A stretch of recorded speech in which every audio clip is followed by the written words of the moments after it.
안녕하세요. 우리집 서재입니다. 오늘 소개해드릴 책은 부의 체인저, 지은이는 JD 부자 연구소 소장 조단 김장섭 님입니다. 투자에서 가장 중요한 것이 무엇일까? 무엇보다 마음 편한 투자가 최고가 아닐까 생각한다. 요즘 밀레니얼 세대가 본격적으로 주식 투자를 시작했다고 한다. 많은 젊은이들이 주식에 입문하였다. 이들이 주식에 처음 투자하거나 주식으로 투자 대상을 변경한 이유는 지금이 그럴 수밖에 없는 시대이기 때문이다. 부모 세대는 적금만 잘 들어도 돈을 불리는데 문제가 없었다. 잘 모아서 은행에 보관만 잘하면 더 이상 위험한 재테크를 감수할 이유가 없었다. 이자로 돈을 불리는데 성공하면 그 후에는 부동산을 사서 자산을 더욱 불리고, 요즘 같은 시대에는 미국의 우량 주식에 묻어두면 자산의 성장이 강력하게 일어날 수 있다. 비교적 수월하게 돈을 벌 수 있었다는 의미다. 그런데 지금의 밀레니얼 세대는 어떤가? 주식 외에는 답이 없다. 이자는 낮을 대로 낮아져서 적금은 더 이상 재테크로서의 의미를 상실해버렸고, 부동산은 대출도 막힌 상태에서 넘사벽의 가격으로 인해 진입 자체가 차단된 상황이다. 그래서 이 세대는 이전에는 가상화폐로 갔다가 주식으로 방향을 틀었다고 한다. 그래서 밀레니얼 세대에게 주식 투자는 투자를 넘어서 생존의 문제에 가깝다. 나의 경우를 예로 들면 경매, 재개발, 재건축, 지방 아파트 상가, 서울의 주택을 거쳐 해외 주식으로 투자처를 옮겼고, 지금은 세계 1등 주식을 중심으로 투자하고 있다. 나 역시 시대의 흐름에 따라 변하고 적응해온 투자자 중 한 명이다. 그런데 왜 시대의 흐름에 따라 변경이 왔을까 생각해 본 적이 있다. 결론은 마음 편한 투자를 추구하다 보니 여기까지 왔다. 처음은 경매였다. 부동산에 대해 지식이 충분히 쌓이지 않은 상태에서 경매를 하다 보니 그나마 쉽게 접근할 수 있었던 대상은 아파트였다. 그런데 당시 아파트는 큰 돈을 벌기 힘들었다. 기껏해야 시세 대비 5% 정도 싼 격으로나 받을 수 있었기 때문이다. 따라서 취등록세, 명도비, 관리비, 기타 잡비를 계산하고 나면 남는 게 없는 장사였다. 그러다가 재개발을 알게 되었다. 2000년 초반 당시 경매 법정에서 가장 싸게 낙찰되었던 물건은 바로 빌라였다. 그런데 빌라, 단독주택 등이 재개발, 재건축 등을 통해 아파트로 바뀔 수 있다는 사실을 알게 되었다. 그래서 자연스레 재개발, 재건축에 입문했다. 당시가 가장 마음 편히 투자했던 시기였다. 수도권에 재개발 가능한 빌라를 5천만 원이면 매수할 수 있었는데 전세가는 거의 매매가에 근접한 4,500만 원 정도였다. 그러니 적은 돈을 내고 소유권을 이전해 오고 전세 레버리지를 일으킬 수 있었고, 나중에 집값이 오르면 적은 돈으로 큰 돈을 버는 효과가 극대화되었다. 가장 큰 위험은 이전 세입자가 나가면서 다음 세입자를 구하지 못했을 경우였는데, 이 경우 돌려줄 전세금을 마련해야 했지만 소송까지 가면 1년 이상이 걸렸으므로 그 사이 웬만하면 새로운 전세입자를 구할 수 있었다. 한마디로 로우 리스크 하이 리턴이었다. 그러다가 재개발 시대가 끝나고 수익률을 찾아 지방의 아파트를 사러 다녔다. 이때부터 마음에 불편함이 찾아왔다. 전세를 끼고 매입하려는 목적보다는 수익률을 찾아서 간 것이었기 때문에 적은 돈으로 많은 아파트를 사려면 대출을 일으킬 수밖에 없었다. 아파트가 많아질수록 대출도 자연스럽게 늘어났다. 그러다가 2008년 금융위기를 맞았다. 금융위기를 맞으니 가장 문제가 되는 것이 부동산이었다. 부동산의 가장 큰 문제점은 유동성이다. 위기의 시대에 더 큰 위기를 맞는다. 당시 왜 유동성이 위기가 왔는지 알려면 왜 팔려고 했을까를 생각해 보면 된다. 2008년부터 2016년까지는 부동산을 매물로 내놔도 잘 안 팔리던 시기였다.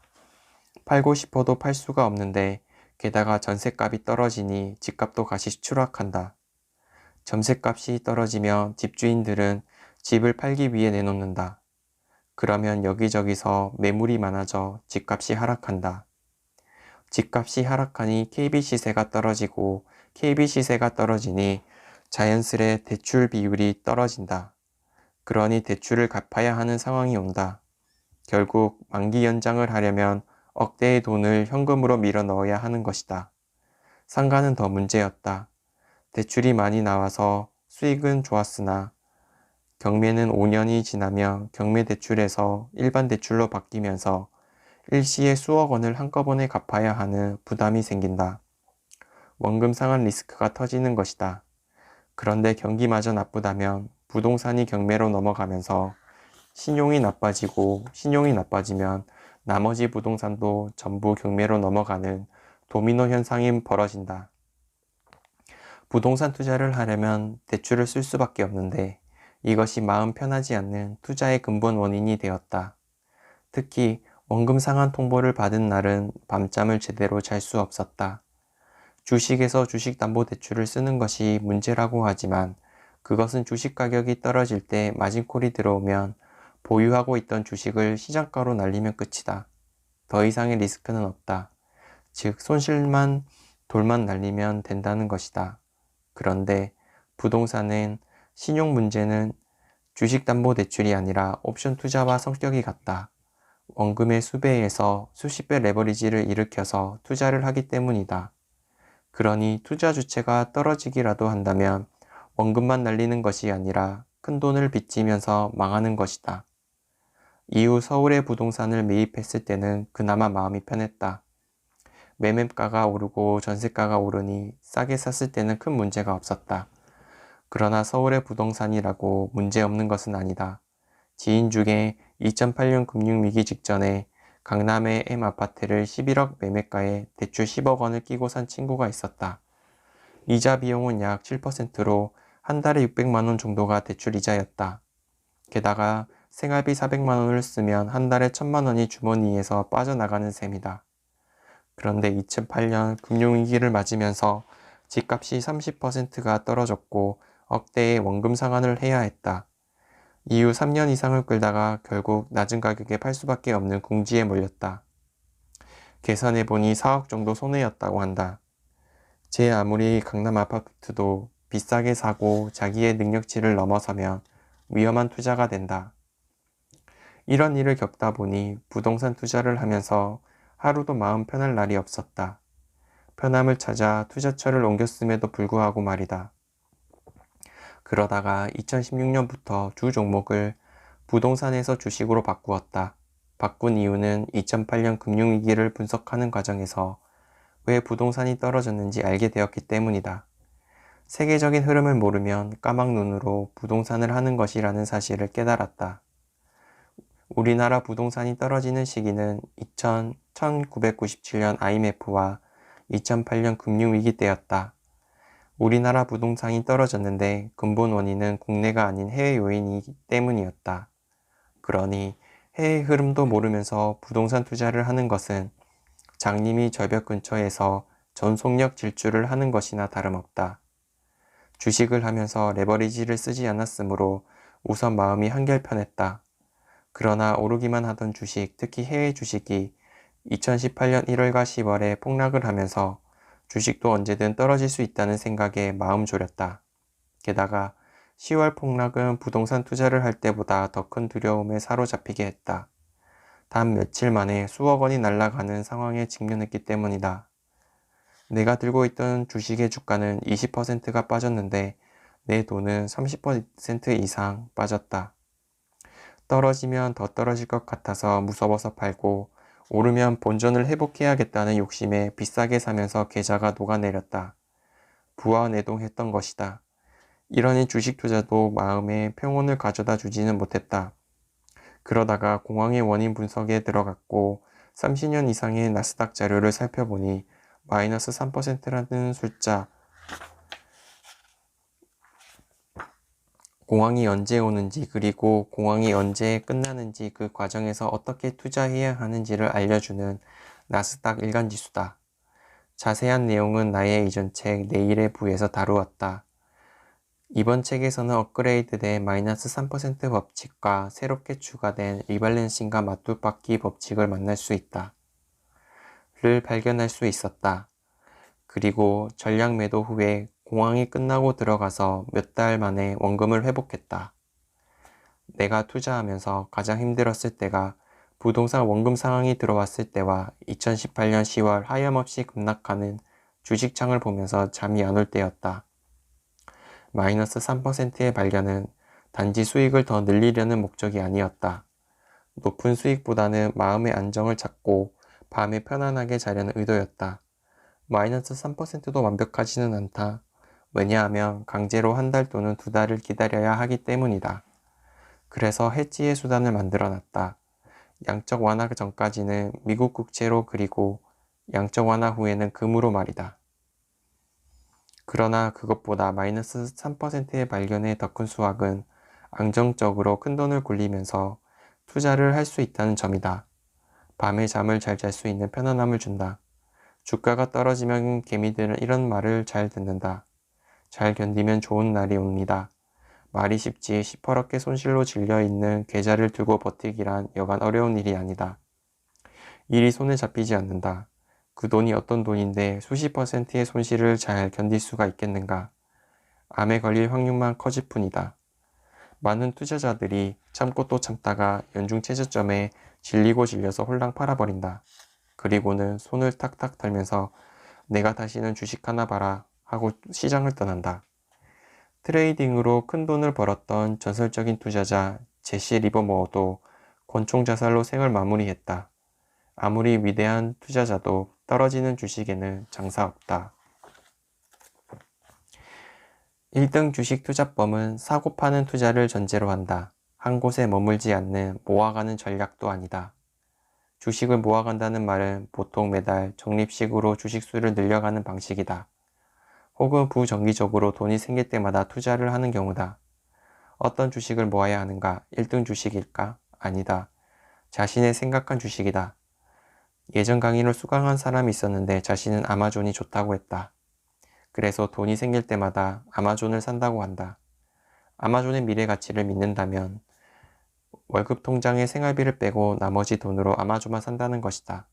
이런 방식이 모아가는 전략이다. 세계 1등 주식은 어떻게 투자해야 할까? 모아가야 할까? 사고 팔아야 할까? 답은 사고 파는 전략이다.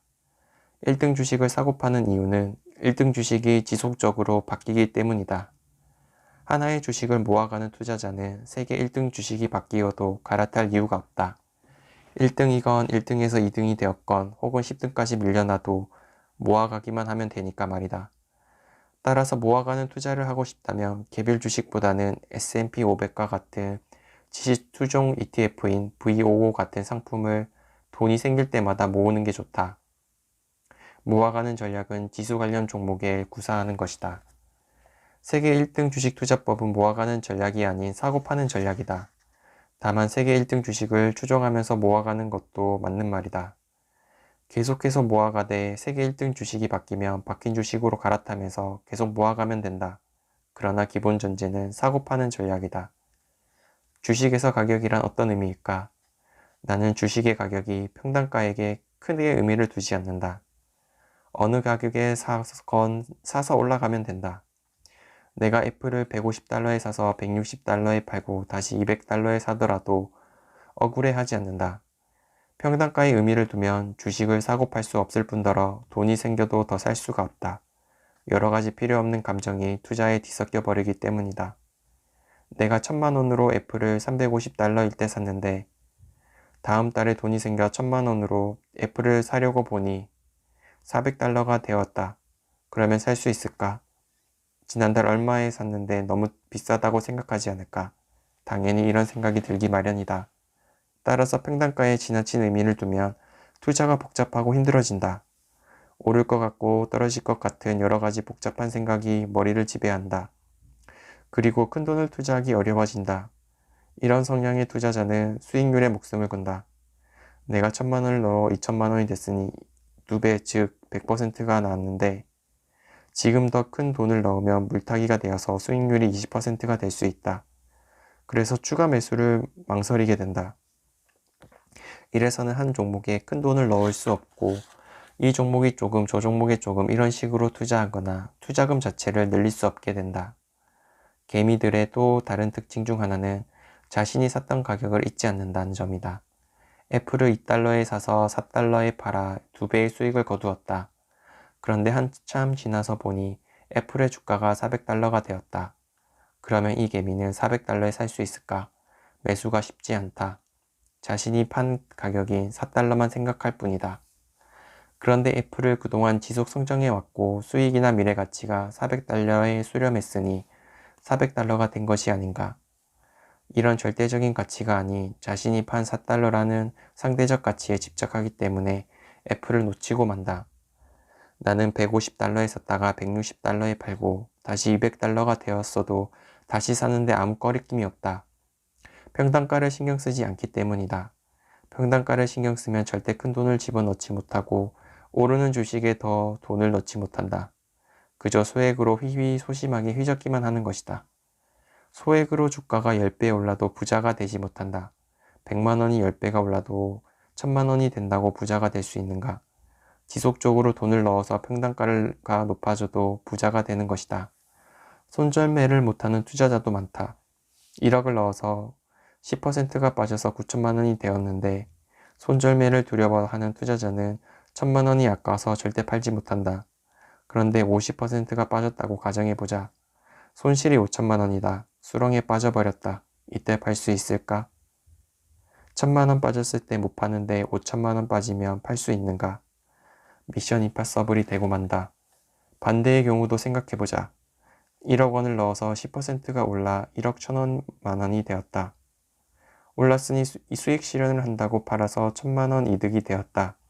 그런데 몇 달이 지나고 보니 내가 판 가격보다 주가가 20%나 올라버렸다. 지난번과 같은 수량을 사려면 1억 2천만원이 필요하다. 살 수 있을까? 손절매와 같은 이유로 사지 못한다. 만약 주가가 더 올라서 1억 5천만원이 필요한 상황이라면 이때는 살 수 있을까? 아마 때려 죽여도 못 살 것이다. 이래서는 부자가 되지 못한다. 손절매를 잘해야 돈을 잃지 않고 평단가를 잊어야 더 살 수 있는 것이다. 부자가 되려면 어떻게 해야 하는가? 크게 잃지 않아야 한다. 크게 잃지 않으려면 어떻게 해야 하는가?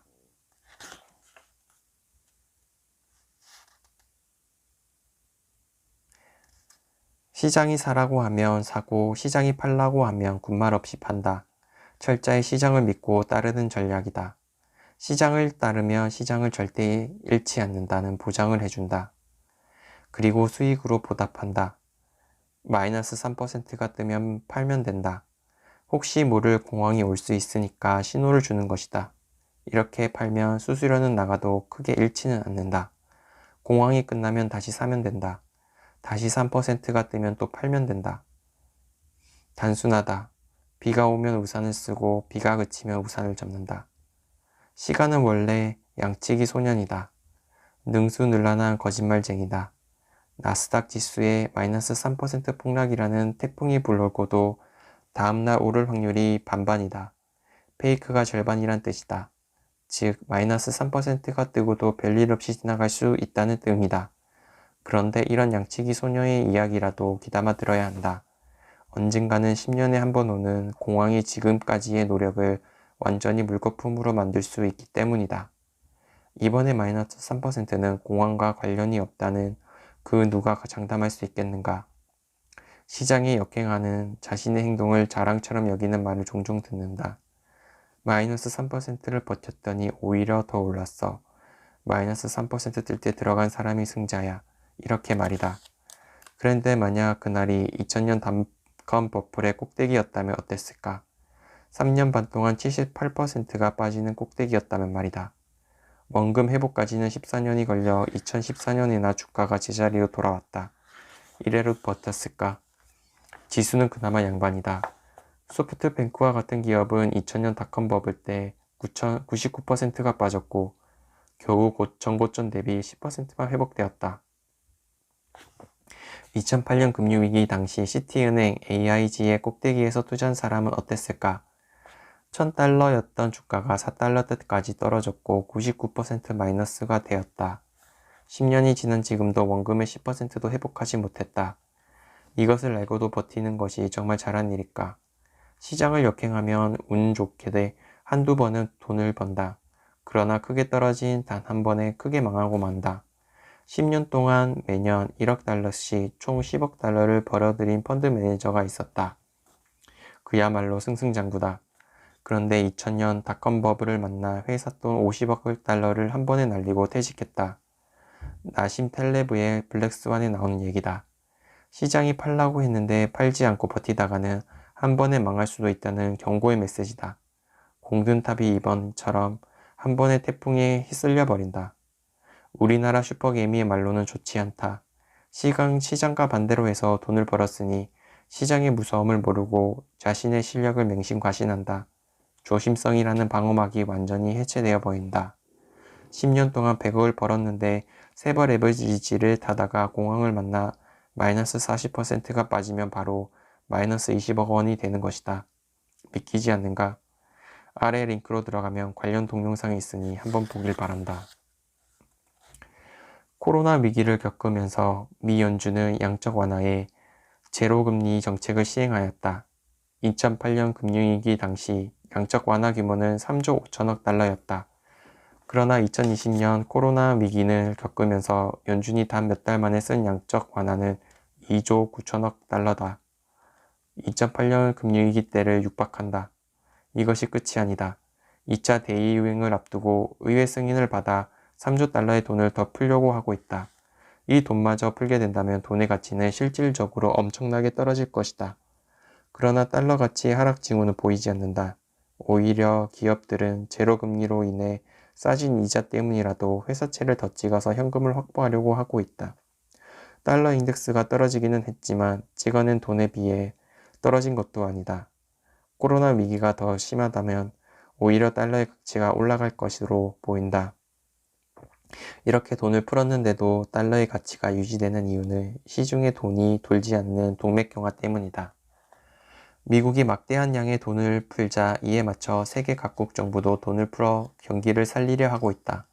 한국도 재난지원금 형태로 돈을 뿌렸고 추경을 통해 더 많은 돈을 확보하는 데 중점을 둔다. 한국의 정부 부채는 이미 많이 올라갔고 앞으로도 더 많이 오를 것으로 보인다. 정부에서 돈을 풀면 인플레가 일어난다. 인플레이션이 일어나면 돈의 가치가 하락한다. 물가가 올라간다는 뜻이다. 물가가 올라가며 임금 노동자들은 임금을 올려달라고 정부에게 요구하고 정부는 임금을 올려주는 입법을 발의한다. 최저임금이 올라가는 이유이기도 하다. 이로 인해 임금이 올라가지만 임금이 올라가면서 더 많은 돈이 풀리기에 인플레이션은 더 크게 일어난다. 이때 선진국과 신흥국 중 어느 나라 돈의 가치가 더 많이 떨어질까? 미국인가 아니면 아르헨티나인가? 당연히 아르헨티나다. 왜냐하면 같은 양적 완화를 해도 미국의 국채는 세계 각국에서 사주면서 오히려 가격이 안정되는데 아르헨티나의 국채는 부도가 난다. 왜 부도가 나는가? 국채를 갚는 것이 아니다. 새로운 국채를 발행해서 예전에 발행했던 국채의 만기가 돌아오면 갚아나가는 방식이다. 그런데 이렇게 위기 상황에서 전 세계가 양적 완화를 한다면 어떤 일이 벌어지는가? 더 안전한 나라의 국채만을 사게 된다. 국채를 사는 외국인의 돈은 한계가 있기 때문이다. 미국의 국채를 먼저 사고 돈이 남으면 아르헨티나 국채를 사는데 돈이 남을 리가 없다. 따라서 아르헨티나의 국채를 사줄 곳은 거의 없다. 그러면 아르헨티나는 더 높은 금리를 주면서 국채를 발행해야 그나마 사줄 곳이 생긴다. 당연히 아르헨티나의 이자 부담이 더욱 가중된다. 이런 위기 상황에서 더 많은 자금은 해외로 빠져나간다. 국채를 발행해서 신규 발행 국채를 메우지 못하면 결국 디폴트가 될 수밖에 없다. 이런 구조이기 때문에 위기가 오면 선진국과 신흥국 간의 빈부격차는 더 커지게 되어 있다. 위기가 오면 사람들은 이렇게 생각한다. 미국이 이렇게나 많은 국채를 발행하는데 과연 괜찮을까? 미국보다 안전한 것이 무엇일까? 미국보다 안전한 것은 기업이라는 생각을 하게 된다. 위기 상황에서도 주가가 더 올라가고 돈도 더 많이 버는 기업에 주목할 수밖에 없다. 자금이 몰리니 이 기업의 주식은 세계 1등 자리에 오른다. 현재는 언택트가 대세다. 코로나로 인해 언택트의 세상은 더 빨리 가속화되었다. 5G, 클라우드, 인공지능, 화상AI, 재택근무 등 언택트는 대세가 되었고 어느새 우리 가까이 바짝 다가왔다. 따라서 미국 국채보다 더 인기를 끌는 것이 바로 미국의 언택트 주식이고 언택트 주식의 대표는 바로 세계 1등 주식이 된다. 사람들은 바보가 아니다. 귀신처럼 돈이 되는 곳으로 모여든다.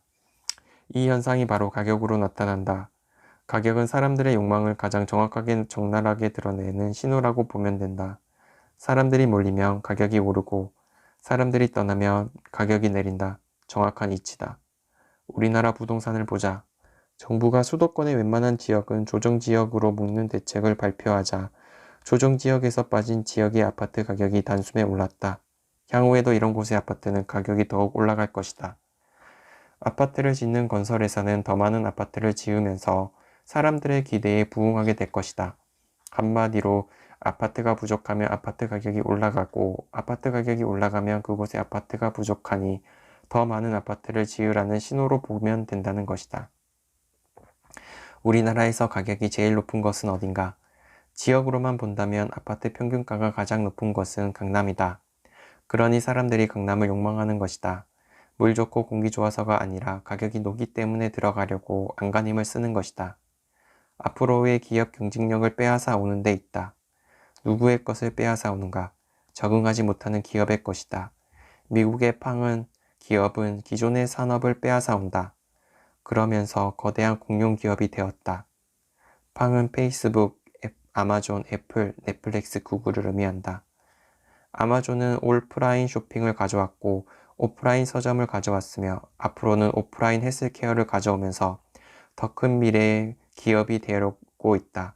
넷플릭스는 극장 산업을 빼앗아왔고 마이크로소프트는 오프라인 서버 수요를 빼앗아왔고 애플은 콘솔 게임, 오프라인 음악 기업 등의 수익을 빼앗아오고 있다.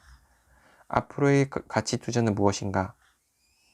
PER, PBR 같은 것이 아니다. 시대의 정신과 혁신이다. 과거는 PBR, PER, ROE, 역사적 저점과 같은 기본적 혹은 기술적 분석이나 관점 등이 기업의 가치를 매기는 수단이었다. 그러나 현재는 시대를 바꾸는 기업이 가치를 매기는 수단이 된 것이다. 지나가는 유행과 같은 테마가 아니고 인류의 삶에 변화를 줄 수 있는 기업에 투자하는 것이 진정한 가치 투자가 되었다. 구글의 PBR을 따져보면 무형자산의 비율이 95%가 넘는다고 한다. 이 얘기는 무엇인가?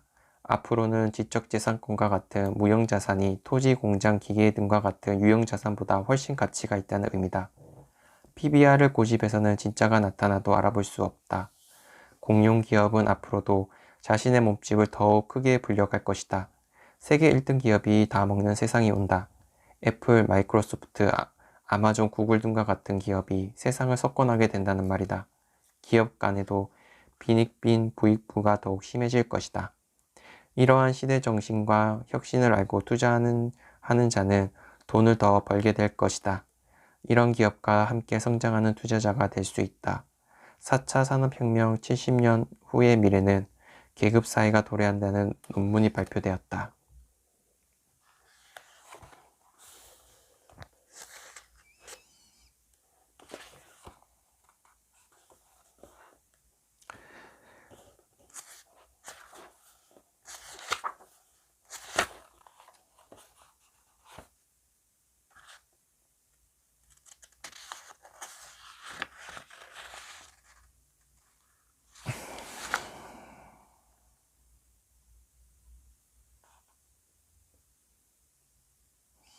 주식시장은 원칙 없이 함부로 매매하면 투자자의 자금을 빠른 시간 안에 말려버리지만 좋은 주식을 오랫동안 들고 있으며 철저히 리스크 관리를 하면 꿈꾸던 자산을 현실에서 모을 수 있게 해주는 가장 탁월한 수단이다. 씨를 뿌린 후 아직 열매가 맺지도 않았는데 뿌리를 뽑으려 해서는 안 된다. 햇볕, 공기, 물이 조화롭게 상호작용을 일으켜 탐스러운 가실이 열릴 때까지 참아내는 인내가 필요하다. 당신이 워런 버핏처럼 수익을 올렸다 하더라도 부자가 되기 위해서는 최소한 21년을 기다려야 한다. 매년 25% 이상의 수익을 올려라 복리 효과가 발생해 원금의 100배가 되기 때문이다.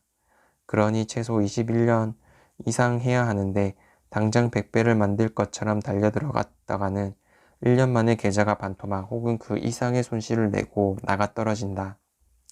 장기간 투자가 가능한 비결은 무엇일까? 자신만의 원칙이 가장 중요하다. 존 보더 엄연한 원칙이다. 우량 기업을 사서 오랫동안 적립식으로 가져가는 전략이다. 쉬워 보이지만 현실 투자 세계에서는 대부분이 구사하기 어려운 전략이다. 왜냐하면 실시간으로 시세가 매겨지기 때문에 시세창을 보고 있노라면 사고팔이기가 반복될 수밖에 없고 시세 중독에 빠져버리면 단 하루도 매매 없이 지나갈 수가 없다. 매매를 하지 않고는 죽을 만큼 좀이 쑤셔서 견딜 수가 없기 때문이다. 그래서 투자 경력이 어느 정도 되는 사람은 존버가 얼마나 어려운지 알고 있다. 게다가 100배 만들 욕심에 우량 주식보다는 소위 급등락이 심한 잡주에 집중한다. 결국 이 과정에서 사고팔이기를 반복하다가 단기간에 모든 돈을 잃고 시장을 떠난다. 투자라기보다는 투기에 가깝다고 생각된다. 혹시 잡주가 아닌 우량주에 투자한 경우라도 부안해동하는 투자를 피하기는 어렵다. 확신과 원칙이 없기 때문에 우량 종목을 사놓고도 떨어지면 끊임없이 의심하며 팔고 오르면 후회하며 뒤늦게 샀다가 물리기를 반복한다. 이래서는 수익은 고사하고 오로지 본전 찾기가 목표인 투자를 벗어날 수 없다. 마이너스 3% 원칙은 투자자를 지켜주는 매우 요긴한 방법이다. 초보들이 주식시장에서 장기간 투자할 수 있는 환경을 만들어주며 고수라 하더라도 적용하기 좋은 매뉴얼을 제공한다. 그 어떤 공포스러운 폭락장이나 공황 상황에 빠지더라도 투자자를 안전하게 보호한다. 쉽게 말해 태풍이 몰려오면 배를 잠깐 피했다가 태풍이 물러난 사실을 확인한 후 다시 항해를 시작하면 된다. 이 룰을 따르면 어쩌면 존버보다 수익률이 떨어질 수도 있다. 그러나 마음 편한 투자가 가능하다. 나스닥 종합지수에 마이너스 3%가 뜨면 보유 중이던 종목들을 모두 팔고 한 달 플러스 1일을 강제로 기다려야 한다. 존버는 하염없이 기다리지만 마이너스 3% 원칙은 사고 파는 날짜가 정해져 있다. 얼마나 기다리면 되는지 투자자 스스로 알기 때문에 지루하지 않다. 게다가 마이너스 3%가 뜨면 주가는 반드시 떨어지니 전량 매도 후 종고점 대비 가격이 떨어질 때마다 일정 비율 주식을 사면서 말뚝을 박으면 된다. 예를 들어 나스닥 지수가 마이너스 3% 떨어졌을 때 전량 매도 후 애플이 종고점 대비 20% 떨어졌다면 자신의 자산의 20% 또는 자신이 정한 비율만큼을 사는 행위를 말뚝을 받는다고 한다. 이렇게 일정 비율 말뚝을 박아 놓으면 떨어지면 말뚝을 박아서 좋고 오르면 수익률이 올라서 좋다. 주가가 올라도 좋고 떨어져도 좋다. 투자자에게 이런 전략은 마음도 편하고 시장이 오르내림에 모두 대응할 수 있는 일거양득의 효과라고 생각한다. 다만 말뚝을 박을 때 주의할 점이 있다. 절대 오른다고 불타기를 하면 안 된다. 어차피 마이너스 3%가 뜨고 한 달 플러스 1일이 지나면 확률상 거의 모든 위험이 끝나니 조금 늦더라도 그때 안전하게 전량 매수하면 된다. 변동성이 큰 장에서는 오른다고 추격 매수를 했다가는 평단가만 높아지고 재차 주식이 떨어지면서 자신의 평단가 밑으로 떨어지면 그제서야 내가 탐욕을 부렸구나 하고 손절을 하면서 계좌가 녹는다. 따라서 말뚝은 꼭 떨어질 때만 박아야지 오른다고 욕심을 부렸다가는 이도저도 아니게 된다. 어쨌든 자세한 내용은 이건 말뚝박기 편에 자세히 기술해 놓았으니 꼭 참고하기 바란다. 오늘은 조단 김장석 작가의 부의 체인저를 읽어보았습니다. 부의 체인저 내에서는 세계 1등 주식, 애플에 대한 투자에 대한 방법과 그리고 어떻게 자신의 자산을 지켜내고 관리하는지 통찰이 들어 있습니다. 단순히 주식 투자에 대한 스킬과 노하우만을 전달하는 것이 아니라 다양한 사회 전반에 걸친 통찰을 담아내고 있어 한 번씩 읽어보시면 좋을 것 같습니다. 이 책에서는 세계 우량 주식의 우수성과 그리고 왜 미국 주식, 우량 주식에 투자하게 되었는지 그 이유를 잘 설명해 놓고 있습니다.